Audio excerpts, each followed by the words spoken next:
So we've got a growing population of young people who are going to be joining the job market in the next 10 to 15 years, with expectations of salary and lifestyle, partly informed by the fact that we're a very connected planet these days. People can see how other people are living.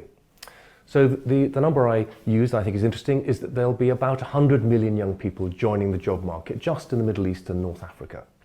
So the question has to be, what sort of employment is that going to be? Is that going to be formal employment, working for employers, or is that going to be informal employment?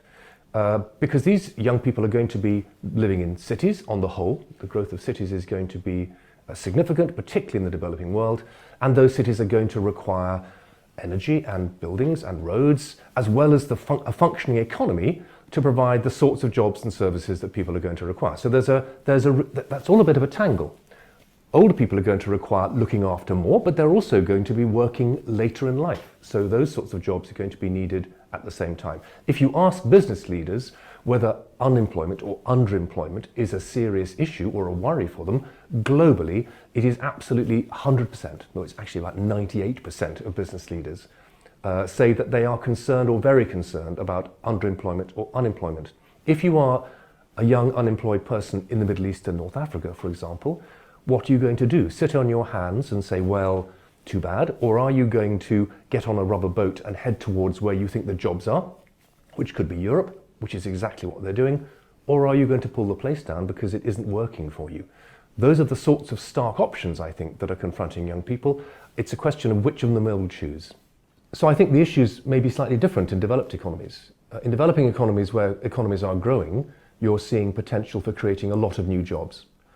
In established economies, we're seeing trends in the other direction, where just under half of the world's jobs could be computerized, if we chose to, in the next 20 to 50 years. So at the same time as we have people looking for work, we have jobs disappearing because they are being done more efficiently or effectively, possibly, by machines. I'm not convinced that's a healthy tension. The other issue is about whether we are in a world where jobs for life continues to be the model. When my parents were born and growing up, there was an expectation you would start for an employer and work throughout your career for that employer. You might change, but it was the exception rather than the rule.